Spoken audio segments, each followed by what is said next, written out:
Es ahí donde vos decís que te topás con gente joven hoy que lo último que quiere es tener un jefe, lo último que quiere es lidiar con otros en un espacio laboral. El sueño dorado de todos estos jóvenes es trabajo remoto desde su casa. Los 2 años o al menos 1 año y medio antes, yo me dediqué justamente a plagar mi cerebro de estímulos y ahora que estoy en un aula de clase universitaria no me llama nada la atención. Preocupaciones de muchas familias porque hay un grupo de adolescentes, jóvenes, que no están pensando su vida ligada al estudio necesariamente, o quizás lo están pensando, pero eventualmente no les está yendo como esperaban. Estamos hablando de que los criterios a través de los cuales ellos están encarando esta segunda parte de la vida después del colegio no son exactamente los mismos que los criterios que tenían generaciones anteriores. Cuando nosotros conversamos, por ejemplo, con adolescentes del curso de la promo, el último curso del nivel escolar, ellos, uno les pregunta, ¿ustedes les gustaría, por ejemplo, estudiar una carrera, luego trabajar en una oficina, trabajar 8 horas, depender y buscar ser gerente en algún día? Era como el caminito mental que las generaciones anteriores teníamos, ¿no? en nuestra mente sobre cómo ir haciendo el camino hacia el éxito, ¿verdad? No lo tienen igual. O sea, vos le preguntas, ¿quién de ustedes quiere ese caminito? Pocas personas levantan la mano realmente, ¿no? Lo cual hace que se pongan en tela de juicio 2 conceptos, 2 valores, 2 elementos: el concepto del estudio y el concepto del trabajo, ¿no? El concepto del estudio, que está más ligado al tema académico, a la academia como tal, porque en Bolivia al menos hay una mayor facilidad, a diferencia de otros países, de ser un estudiante universitario, ¿no? Lo que significa que algunos analistas dicen que Bolivia tiene una superpoblación de gente universitaria o académica, ¿no? Y por el contrario, tiene un déficit en gente de perfil técnico, ¿verdad? Entonces vemos gente que tiene un título de licenciatura, pero que se está desempeñando en una labor técnica, porque al haber una superpoblación de perfil académico, los perfiles técnicos tuvieron que ser poblados más por gente sobrecalificada, vamos a decir así, para el puesto, justamente por esa razón, que no tiene esa proporción adecuada, a diferencia de otros países, por ejemplo, entre cuántos técnicos hay versus cuántos académicos hay. Recién veía un estudio que decía que en países más desarrollados, por cada 3 técnicos hay un académico, mientras que en Bolivia normalmente por cada 5 académicos hay un técnico, lo que significa que la proporción está invertida, y eso hace que la realidad a la que estamos empezando a estudiar, que es esta un poco, creo yo que hace un poco parte a lo que estamos viendo hoy. Chicos que no quieren estudiar, chicos que dicen no es necesario, yo voy a hacer un curso de YouTube, yo voy a desempeñarme como autodidacta, yo voy a aprender a invertir en esto y voy a poder hacer tal o cual cosa, o quiero ser creador de contenido, quiero ser influencer, quiero que las marcas me llamen, quiero que... Digo, hay un camino, se ramifica la cantidad de caminos hacia eso que vamos a llamar éxito, y eso es desafiante para los papás en este momento, escucharlo de sus hijos. Sí, de alguna manera pienso que este concepto del trabajo y también del estudio ha tenido también un caldo de cultivo en la generación pasada. Fíjate, cuando nosotros, claramente de la generación anterior, millennial, escuchábamos que era importante ser profesional, tener un trabajo, desempeñarte en la vida, ser alguien en la vida, ¿no? Esa expresión se usaba mucho. De decir ser alguien en la vida. Estudio para ser alguien en la vida. Y hoy por hoy los chicos sienten que si no tienen una cierta cantidad de seguidores en redes sociales, no son nadie en la vida, ¿me entendés?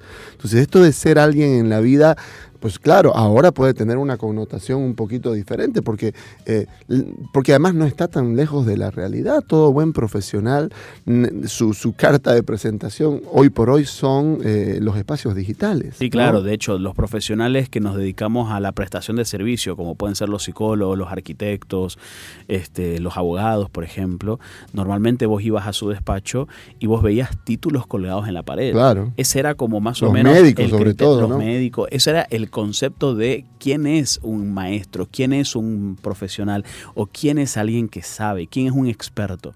hoy por hoy parece que esos criterios no son iguales, ¿no? Porque profesionales de los últimos 10 años quizás ya no tienen esa práctica tan habituada, por ejemplo. Y por el contrario, pareciera que ahora en esta generación el concepto de quién es el experto es quién sabe comunicar mejor en sus redes sobre aquello que hace.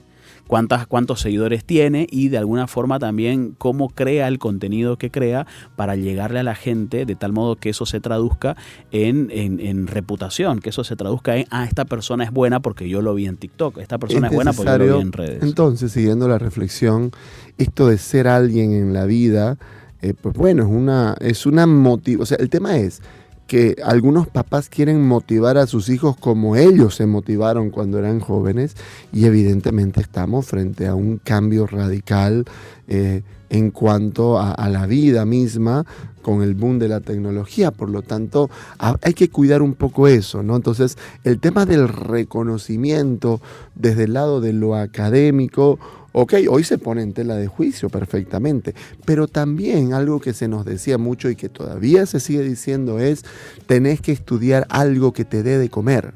Tenés que estudiar algo que genere dinero, que genere ingresos, porque si no te vas a morir de hambre. Y habían las profesiones en mis épocas de las que te ibas a morir de hambre y las profesiones que estaban proyectándose para la clave del éxito, ¿no? En Bolivia se vivió, por ejemplo, ¿no? Quienes estudiaban psicología hace muchos años se les decía que se iban a morir de hambre y quienes estudiaban ingeniería petrolera, por ejemplo, se les decía que era la profesión del futuro. Y hoy por hoy hay una cantidad de ingenieros petroleros que no tienen trabajo, ¿no? Sí. Y una cantidad de psicólogos que tienen muchísimo trabajo. Sí, por lo tanto, primero que eso es relativo, pero segundo es pensar que tenemos que generar conversaciones con nuestros hijos sobre lo académico y sobre lo laboral al margen del dinero o más allá del dinero. No es que no lo vamos a tomar en cuenta. El dinero es un recurso importante para todas las familias. Pero si no hay ningún tipo de motivación más allá de lo económico, te vas a topar con chicos que desde cuarto, quinto de secundaria ya empiezan a saber cómo invertir en la bolsa de valores con el trade, ¿no? Claro. Te vas a encontrar con chicos que ya empiezan a buscar cómo traer cosas de China para empezar a vender y empezar a generar sus propios ingresos, de manera de que si la única motivación es el dinero y se piensa que estudiar es para hacer dinero, pues la verdad es que te vas a topar ahí con una pared, porque la experiencia cada vez más dice que hay gente que no necesariamente estudió muchísimos años y que puede estar ganando buen dinero, pero ¿de qué se pierde la persona que no estudia? Creo que esa conversación son las que tienen que empezar a ver. Y esas son las conversaciones que estamos estableciendo al día de hoy con jóvenes de últimos cursos del colegio, porque sabemos que no siempre se las tiene en casa y ellos, hemos tenido una experiencia en un colegio recientemente, que hemos estado un par de días trabajando con ellos, vos un poco más de cerca, yo con unos más chiquititos, que los animábamos a pensar en el estudio más allá de ser alguien en la vida y del dinero. ¿Qué otras cosas te da el estudio que no necesariamente te da, o que no necesariamente es eso que se supone que te daba y que las generaciones anteriores tanto han machacado? ¿Qué otra cosa te da? ¿Te da disciplina? ¿Qué otra cosa te da? Te da virtud, te da la capacidad de poder responder a aquella exigencia que se me está dando, te da la capacidad de poder exponerte a situaciones de calificación, que alguien te califique, que alguien te evalúe, que alguien te diga si estás dentro del margen de los aprobados o del margen de los reprobados, o trabajar en equipo. Una mamá no hace mucho, bajo presión. Una mamá no hace mucho me decía que cada vez en los colegios, ella hacía esta reflexión, no sé qué tan cierto sea, porque bueno, mi hija no está todavía en edad escolar, pero ella decía, percibo que cada vez menos se hacen trabajos en grupo en casas, ¿no? Cada vez menos se hacen trabajo en grupo de, no sé, el grupo de mis compañeros fue a estudiar a mi casa y juntos hicimos un trabajo en grupo y hicimos una cosa. Es cada vez menos habitual esto. Y esos trabajos en grupo sí te ayudaban a trabajar colaborativamente. Porque sucede que después del trabajo te va a pedir habilidades de colaboración, habilidades de trabajo en equipo, y no las desarrollaste en la edad de la formación, que es cuando tendrías que estarla desarrollando. Con lo cual, más allá de esta crítica de si el sistema educativo formal está o no creando a los profesionales profesionales que las empresas están pidiendo o que el mundo laboral estará exigiendo, creo que la crítica pasa un poco por el decir, ok, ¿cuáles son las cosas en las que yo me asiento cuando quiero motivar a mi hijo hacia el estudio? Y si las cosas en las que yo me estoy asentando, ya mi hijo tiene una serie de ideas que han sobrepasado y han sobrecuestionado eso de tal modo que ya no lo creen igual. Cuando un profesor de colegio quiere empezar a exigir más, exigir sobre sus alumnos y les da prácticos y les toma exámenes y les exige, recién conversaba también con alguien que está en estos gabinetes psicológicos, psicopedagógicos en colegios, y claro, cada vez más te topas con padres que traen diagnósticos que le dice, por favor a mi hijo no le exija porque está estresado y está ansioso, y cuando le exigen se frustra, y cuando se frustra ya no quiere hacer nada, así que por favor a mi hijo no le exijan tanto, ¿no? Y a ver, yo puedo entender, aunque claro, uno dice la ansiedad, ok, la ansiedad es como una fiebre, es decir, eso está significando que hay algo por dentro, que algo no está funcionando bien y la ansiedad se desborda, porque ansiedad podemos tener todos, pero cuando se desborda, ok, hay que resolver algo más de fondo. Pero yo me pregunto, ¿no? ¿Qué pasa con el muchacho de promo, de pre-promo y promo, al que se le exige, ¿no? Y no quiere responder y se frustra y dice, no, ya no, esto es demasiado para mí? Y yo me pregunto, ¿qué pasará cuando a esta persona le toque trabajar? Cualquier trabajo, ¿no? Cualquier trabajo. Entonces, ok, es ahí donde vos decís que te topas con gente joven hoy que lo último que quiere es tener un jefe, lo último que quiere es lidiar con otros en un espacio laboral. El sueño dorado de todos estos jóvenes es trabajo remoto desde su casa, que nadie lo moleste. Nadie lo vea. Ayer en el curso de bienestar que arrancamos, ¿no? Mencionaba una persona un estudio bien interesante sobre, por ejemplo, motivación en el trabajo y cómo los jefes de antes sabían que, por ejemplo, hacer el churrasquito a fin de mes después del esfuerzo le generaba a la gente como mucha gratitud y se reunían y la pasaban bien y celebraban porque habían... Y de pronto, las generaciones post-pandemia, después de 2020, sentían que ir a esos eventos sociales era un peso, que me están quitando mi tiempo, yo podría estar haciendo mis cosas. Y en vez de motivarlos, los desmotivaba, ¿no? Curiosamente. Y claro, porque están de verdad frente a un tipo de generación distinta. Pero insisto, ¿no? Ahí el papá, ¿qué puede hacer si su hijo está siendo exigido, ¿no? Exigido, ok. O yo le acompaño para que él pueda responder ante esa exigencia, o los colegios se han empezado a ver envueltos hoy, Roque, en cada vez más disminuir la exigencia, disminuir la vara de exigencia académica de los estudiantes. Además que en nuestras normas aplazar a un estudiante es casi imposible, salvo que realmente no vaya a clases o no presente absolutamente nada. Entonces estamos frente a una situación complicada porque luego estos son los que se enfrentan al mundo universitario. Y te cuento otra cosa interesante, ¿no? Porque ya he escuchado también docentes universitarios que, sobre todo en primeros semestres, ya están empezando a recibir padres y madres que van al docente universitario a decirle, mire, ¿qué pasó con la nota de mi hijo? O me dice mi hijo que hubo un problema ahí, que por favor yo quiero pedirle que no lo trate así, ya en la universidad. Y claro, ahí se topan con docentes que no están ni para nada acostumbrados a que algo así pase. Y claro, han habido incluso conflictos al respecto. Pero insisto, ¿qué pasa con la exigencia? ¿Será que es importante aprender desde el colegio, Roque, que se esperan cosas de mí y que yo tengo que esforzarme? Un valor esencial que yo conversaba con los jóvenes es que estudiar te brinda la capacidad de perseverar.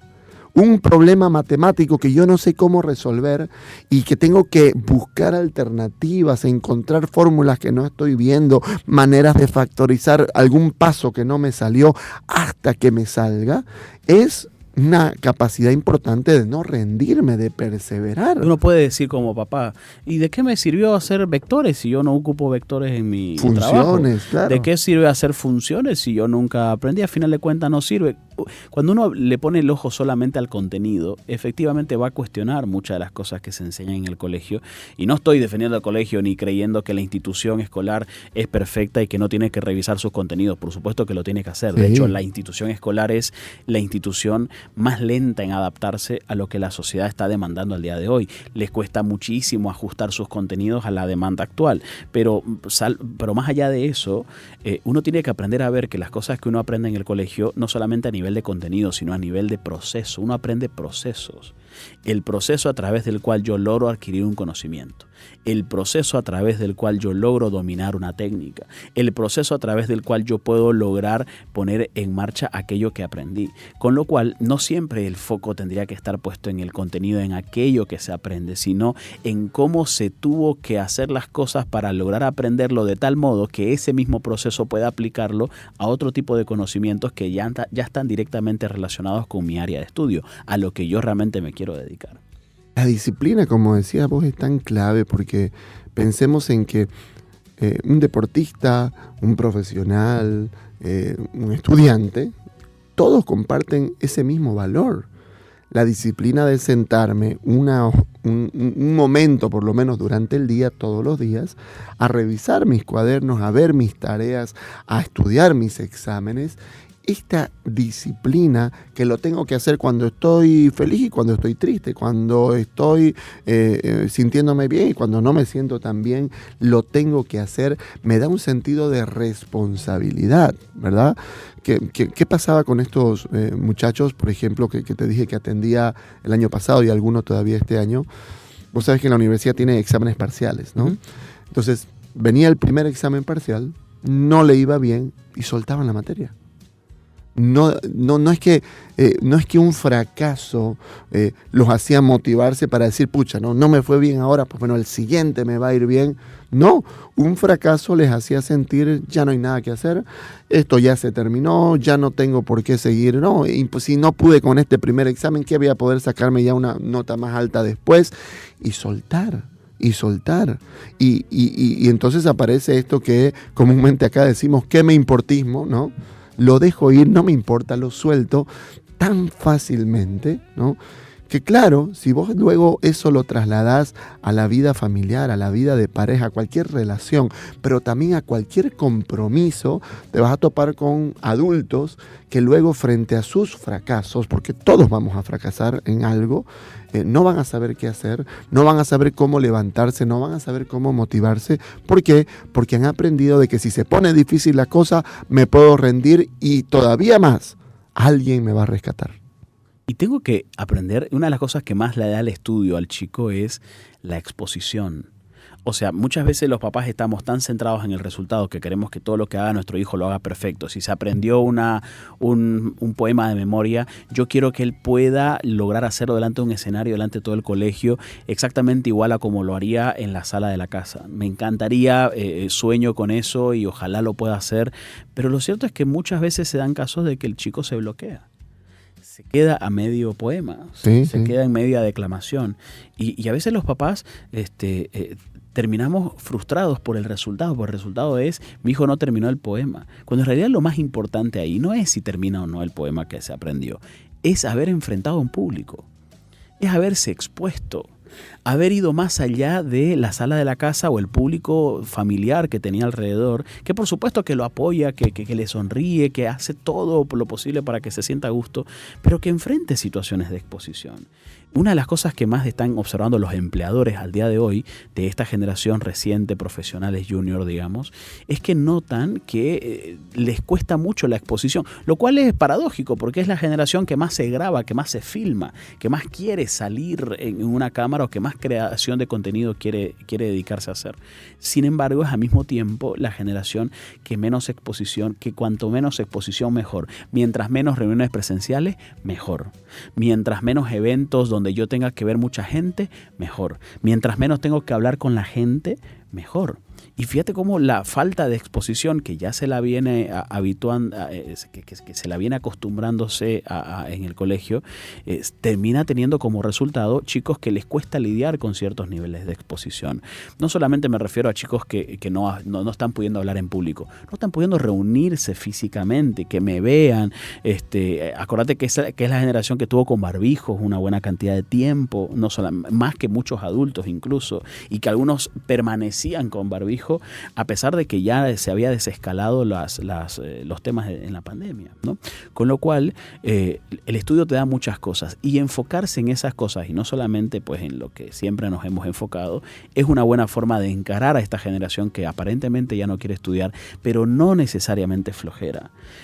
Algunos de ellos es sobreestimulación, por ejemplo, ¿no? Yo escuchaba a uno de estos muchachos a los que vos hacías referencia al principio del programa, cuando decías que eran chicos que fueron de carrera en carrera, que no terminaron nunca nada y fueron así migrando y se van dando cuenta que sus compañeros de colegio ya van saliendo profesionales y ellos todavía no.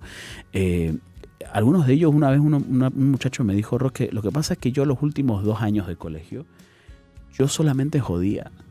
O sea, yo solamente estaba pensando en la fiesta del siguiente sábado. No pensaba en absolutamente nada más.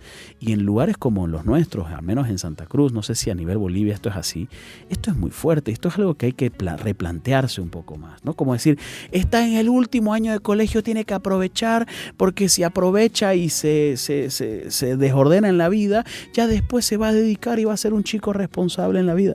Cuidado que eso no siempre sale bien. Eso no siempre sale bien. Pues si vos habitúas a un muchacho a un nivel a una exposición, a una sobreexposición de situaciones como alcohol, trago, sexo, lo que fuera, probablemente eso después, ver un aula de clase, un profesor universitario mirando a la pizarra es lo más aburrido del mundo. O sea, se sobreestimulan de tal manera que cada vez necesitan estímulos fuertes. De tal manera que más de una oportunidad la universidad no va a generar ninguna clase de estímulo suficientemente interesante, lo que hace que mi motivación disminuya y lo que hace que yo necesite situaciones placenteras altamente estimulantes para sentir que estoy siendo vivo y sentir que estoy en el carril que yo deseo. ¿Por qué? Porque los 2 años o al menos 1 año y medio antes yo me dediqué justamente a plagar mi cerebro de estímulos y ahora que estoy en un aula de clase universitaria no me llama nada la atención. Muchos chicos ahora tienen problemas con la autoestima, con la seguridad en sí mismo. Yo le preguntaba a los muchachos, levántame la mano, ¿quiénes acá les gusta mucho y juegan fútbol? Y claro, levantaban varios la mano, ¿no? Y si yo les preguntaba, escúcheme, ¿ustedes serían capaces de sentarse en una mesa casi con cualquier persona a hablar de fútbol? Por ejemplo, con jugadores profesionales, exjugadores profesionales, periodistas deportivos, hinchas de fútbol. Y ellos decían, claro, sí, conozco de equipos, conozco de técnicas, conozco de tácticas, conozco un poco de historia también. No soy un gran experto, pero no tendría miedo de sentarme a conversar casi con cualquier persona al respecto. ¿Por qué? Porque sé que sé, porque tengo claridad de que es algo que yo manejo, que es algo que conozco, que de alguna manera es algo que me apasiona, obviamente, ¿no? Y claro, cuando yo conozco sobre un tema, cuando yo domino un tema, cuando yo entiendo un tema, lo conozco, sé cómo debatirlo, sé cómo defenderlo, sé cuáles son las tendencias al respecto de ese tema, yo tengo seguridad. Yo hablo con seguridad. Yo le preguntaba, ¿qué les parecieron los debates de los políticos, muchachos? Cuéntenme, ¿no? Y hablamos un poco sobre el debate. ¿Se notaba quién sabía o no se notaba quién sabía? ¿Se notaba quién estaba contando el cuento y quién estaba preparado? Y yo, sí, se notaba, porque, ok, ¿no? Entonces, pues bueno, miren, la seguridad de que yo estoy hablando con propiedad porque he estudiado, porque me he sentado, porque he generado una reflexión, me da seguridad en mí mismo de alguna manera. Y yo sé que uno también puede buscar la autoestima de muchas otras formas, pero no vamos a negar que ese muchacho que se que se pone a leer y que lee sobre un tema o sobre una novela, cuando nos tocaba en mi adolescencia defender novelas, ¿no? Te daban una novela para leer y luego hay que defenderla. ¿De qué trata? ¿Cuáles son los personajes? ¿Cuál es la trama principal? ¿Cuándo cambia un poco la situación en esta novela? Y si uno la leyó, tenía la seguridad y la capacidad de responder. Es más, yo al menos, no quería que me pregunten, porque yo quería demostrar que yo sabía y que lo que yo había de alguna manera estudiado lo podía responder. Entonces, también habría que decir que generar un hábito de estudio y generar conocimiento y que los chicos no solamente aprendan datos, sino que aprendan a pensar, aprendan a estudiar, te da la capacidad de aprender a pensar, de reflexionar, de adquirir el conocimiento. Eso también te da seguridad en vos mismo, que es una de las cosas que más los papás están buscando hoy en sus hijos. Ser padres de la generación que no quiere estudiar es desafiante. Nos dicen cosas, nuestros hijos nos dicen cosas que nosotros a su edad nunca diríamos. Nos dicen cosas que si lo escucharan nuestros propios papás de nosotros, realmente se decepcionarían bastante. Es un desafío, es importante y no podemos educar si no conocemos y no entendemos cómo se está moviendo el mundo hoy, cuáles son los deseos, cuáles son las aspiraciones, para poder ejercitar el pensamiento crítico. Es decir, esto que todo el mundo quiere, vos también lo querés, ¿y por qué lo querés realmente? ¿Cuál es realmente la utilidad de eso que vos estás pensando? ¿Cuáles crees que sean los pros y contras de trabajar en tu casa?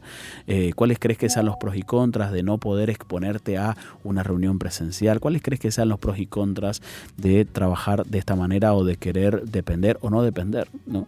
Hay muchos chicos que no desean depender y desean todos emprender o emprender algo, ¿no? Lo cual está muy bien. Sin embargo, en un mundo donde todos quieren emprender, ¿a quién contratarán después? Porque claro, los que emprendan necesitarán personas que dependan, y si todos quieren ser independientes, ¿a quién van a contratar si todos quieren ser independientes? Con lo cual, el ser dependiente y el ser independiente tiene cada uno sus pros y sus contras, sus beneficios y sus ganancias y sus adversidades, que hay que saber visualizar, entender. Una de las cosas que más importante es, antes de decir qué querés estudiar, es cómo te ves más adelante. ¿Cómo te ves? ¿Cuál es el estilo de vida que te gustaría tener? Muchas veces nos centramos mucho en qué carrera estudiar, pero el qué carrera estudiar está muy directamente sintonizado con cómo quiero vivir. Y el cómo quiero vivir es importante, de tal modo que mucha gente en medio de la carrera profesional se da cuenta que la manera de vivir de ese profesional no es la que corresponde con la manera de vivir que estaría deseando para sí mismo. Y eso ayuda a que la toma de decisiones de qué carrera quiero estudiar se vea beneficiada por una mayor abundancia de criterios que tienen que ver directamente con la vida personal.